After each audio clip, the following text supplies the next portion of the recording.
St. George Island is located on the west coast of Florida near the Panhandle. This 22-mile barrier island has some of the most beautiful and serene beaches on the Gulf of Mexico. It is one of the last inhabited yet unspoiled barrier islands of Florida, with uncrowded beaches and clear waters for swimming and excellent fishing. The newly erected St. George Island Lighthouse stands proudly in the center of the island, replacing the original lighthouse that was built in 1852 on the nearby Little St. George Island. It collapsed into the Gulf of Mexico due to hurricanes and beach erosion, but in 2008, the St. George Lighthouse Association spearheaded the effort to salvage the pieces, and dedicated volunteers cleaned the mortar off thousands of the old bricks and recycled as many materials as possible to reconstruct this historical treasure, which is open to the public.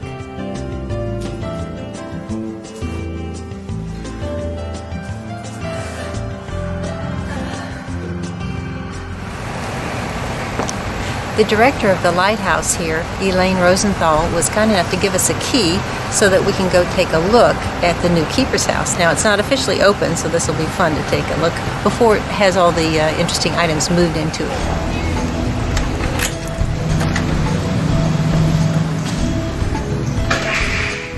We're inside now, and this is really sweet, as they say.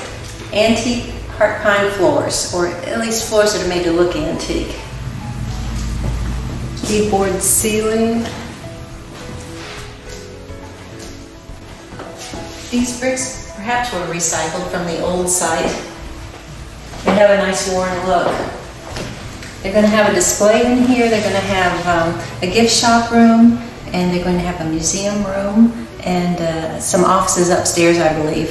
So when visitors come, they can really get the full spectrum of what happened in the old years of the lighthouse and what's happening now.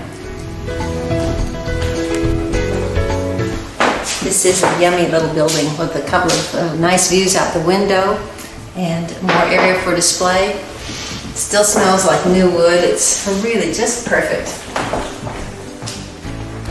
Lots of nice wood everywhere. I'll bet they had some great carpenters working on this. Oh, and the lighthouse is right out this window. I can even see the top. I can see the lantern room. I can see the ocean with some sea fog moving in. Well, that was fun to see that. I bet they'll receive lots of guests over the years, and I know we'll be coming back because this is just a great spot. It's very welcoming and pretty and low-keyed, casual beach fare. You can wear whatever you want.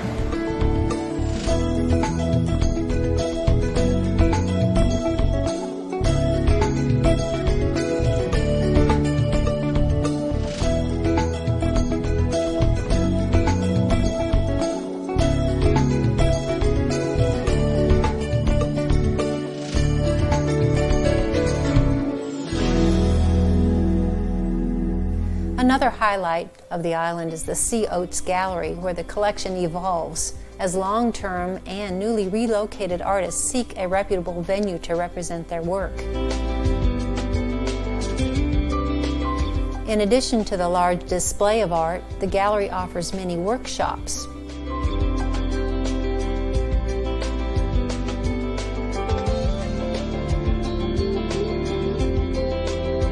Here's artist Roger Bansermer teaching a 2-day class, demonstrating in acrylics one of the many oyster boats that make this area of Apalachicola Bay such a rewarding place for artists and visitors alike.